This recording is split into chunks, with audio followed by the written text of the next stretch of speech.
La matinale d'Europe 1. Nikos Aliagas. 7h11, c'est l'heure de retrouver Martin Fenot qui se trouve sur le terrain, Nikos. Bonjour Martin, vous êtes où ce matin ?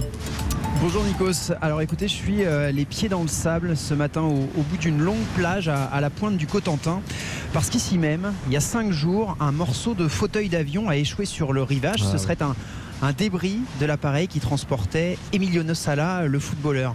Et ce débris, eh bien, c'est Josette, une habitante du coin, qui l'a trouvé par hasard pendant sa balade quotidienne sur la plage. Il y avait beaucoup de vent, la mer était agitée et je suis retourné sur les lieux avec elle. On arrive pratiquement à l'endroit où j'ai trouvé le dossier. Voilà, c'est à peu près là.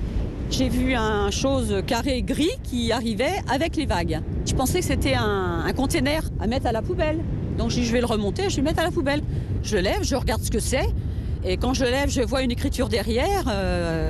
C'était écrit en anglais arrière droit. Et j'ai dit, bon, bah ça, c'est un siège, il faut que je le remonte. Est-ce qu'à un moment, vous faites le lien avec la disparition du joueur Emiliano Sala ? Oui, dès le début. Je me suis dit, le dossier n'était pas du tout abîmé. C'était un dossier d'avion. Et tout de suite, j'ai pensé à l'avion.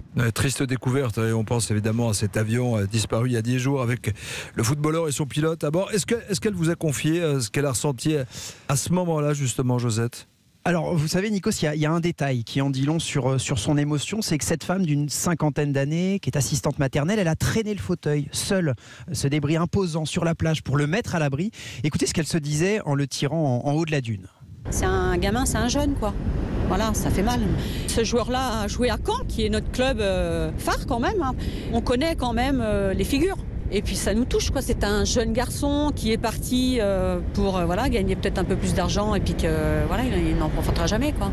Et puis cette femme qui n'a rien demandé, qui se retrouve là sur la plage, qui trouve ce siège et qui a l'impression de participer à quelque chose, à une enquête par exemple. Oui, et puis elle me disait que ça ne l'étonnait pas qu'une pièce de l'avion ait pu échouer ici. Josette assure qu'il y avait beaucoup de vent, de courant la semaine dernière.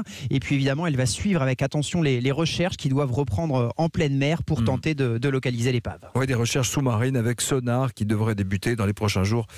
Merci Martin Fenot sur la plage où auraient échoué 2 débris de l'avion qui transportait Emiliano Sala.